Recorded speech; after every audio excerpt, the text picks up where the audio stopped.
အားလုံးပဲမင်္ဂလာပါ MEC mining app မှာပေါ့နော် daily check-in ကိုဘယ်လိုလုပ်ရမလဲဆိုတာကျွန်တော်ဒီဗီဒီယိုမှာပြောပြပေးပါမယ်အခုဒီမှာဆိုလို့ရှိရင်ကျွန်တော်ရဲ့ daily check-in ကကျွန်တော်တစ်ချိန်ပေါ်နေရပေါ့နော်အဲ့တော့ကျွန်တော်နှိပ်လိုက်တယ်နှိပ်လိုက်တဲ့ချိန်မှာဒီမှာ resign ရင်နဲ့ sign in today ပေါ့နော် resign ရင်ကျတော့အရင်ကဟာတွေအရင်ကကြော်ခဲ့တဲ့ date တွေရောပြန်ပြီးတော့ပြန်ယူတာပေါ့နော်အဲ့တော့ resign ရင်လုပ်မယ်ဆိုလို့ရှိရင်ကျွန်တော်တို့ကfee ပေးရတယ်ဗျ fee ပေးရတော့အဲ့ fee ကကျွန်တော်စီမှာမလောက်ဘူးမလောက်တော့MEC ကိုပြန်ပြီးတော့ပြန်ချိန်ရတယ်ပေါ့နော်အဲ့အတွက်ကို go to exchange ကိုသွားတယ် MEC အမှချိန်ပေးရမယ်ပေါ့နော်ဒီမှာတော့ကျွန်တော်မချိန်တော့ဘူးအဲ့တော့ကျွန်တော် resign မလုပ်တော့ဘူးဘာလုပ်မလဲဆိုတော့ဒီနေ့today sign ရင်လည်းပဲကျွန်တော်ဝင်ပြီးတော့ claim မယ်ပေါ့နော်အဲ့တော့ကျွန်တော်တို့ daily check-in ယူဖို့အတွက် on chain check-in ဆိုတာလေးကိုနှိပ်လိုက်မယ်နှိပ်လိုက်ပြီဆိုရင်ဒီနေရာကိုရောက်တော့မယ်ပေါ့နော်အဲ့မှာကျွန်တော်တို့က sign in today ကိုနှိပ်မယ်ပြီးရင်ဒီအကွက်ထဲမှာပေါ့နော်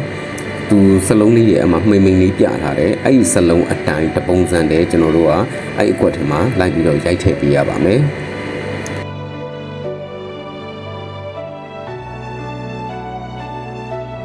ခုလိုအကုန်လုံးရိုက်ထည့်ပြီးပြီဆိုရင်တော့အောက်မှာ on chain check-in ဆိုတာလေးရှိတယ်အဲ့ဒါလေးကိုနှိပ်လိုက်ပြန်ပါနော်ဒါပြီးတော့ confirm ထပ်လုပ်လိုက်ကိုယ့်ရဲ့ passport ဒါမှမဟုတ် fingerprint ခံနိုင် fingerprint ပေါ့နော်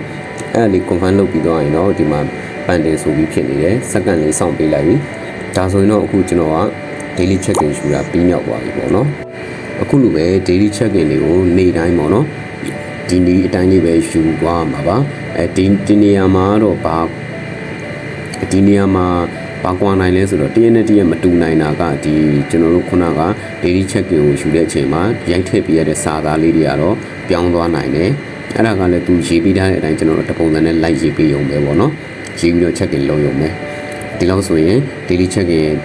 လိုယူရမလဲဆိုတာသိလောက်ပြီးလို့ထင်ပါတယ်ပြီးတော့ဒီထဲမှာကျွန်တော်တို့ state လောက်ထားတဲ့ဟာတွေပေါ့နော်ကျွန်တော်ကတော့ဒီမှာ 1.47 ရှိတယ်ခင်ဗျားတို့ဆိုရင်တော့1 MEC ရှိလိမ့်မယ် state ပေါ့နော်အဲ့ရနေရတဲ့ဒီအတိုးပေါ့နော်အဲ့ဒါလေးတွေကဝင်ပြီးတော့ဒီတရက်တစ်ခါဝင်ပြီး claim လုပ်လည်းရတယ်ဒါမှမဟုတ်2ရက်နေမှတစ်ခါဝင်ယူလည်းရတယ်ပေါ့နော်ဒီမှာတော့ကျွန်တော်ရဲ့ဒီ state ကနေရတဲ့အတိုးနှုန်းက 0.0026 ပဲရှိသေးရဆိုတော့အနည်းသေးရပေါ့နော်အဲ့တော့ကျွန်တော်မ claim သေးဘူးကျွန်တော်နောက်ရက်မှပဲဝင်ပြီးတော့ယူတော့မယ်ခင်ဗျားတို့ကတော့အမှယူချင်းဝင်ယူလို့ရတယ်ဒါမှမဟုတ်ဒီတိုင်းဆက်ထားတာလည်းရတယ်ပေါ့နော် MEC account ဖွင့်နေပြီးရင် verify လုပ်နေပေါ့နော်ပြီးရင် advanced verify လုပ်နေအဲ့ဒါတွေကိုကျွန်တော် Telegram မှာကျွန်တော်စာနဲ့ကျွန်တော်ရှင်းပြထားတာရှိပါတယ်ပြီးတော့ကျွန်တော်စီမှာဒီ MEC coin တွေကိုလာပြီးတော့ရောင်းလို့ရပါတယ်ကျွန်တော် 0.3 ကနေစပြီးတော့ဝယ်ပေးပါတယ်ကိုယ်တိုင်လည်းဒီ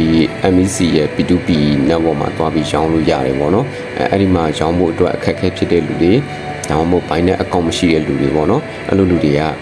ကျွန်တော်စီမှာလာပြီးတော့ရှောင်လို့ရပါတယ်အဲ့တော့ကျွန်တော်ရဲ့ဗီဒီယိုလေးကတော့ဒီလောက်ပါပဲအားလုံးကိုကျေးဇူးတင်ပါတယ်ဘိုင်ဘိုင်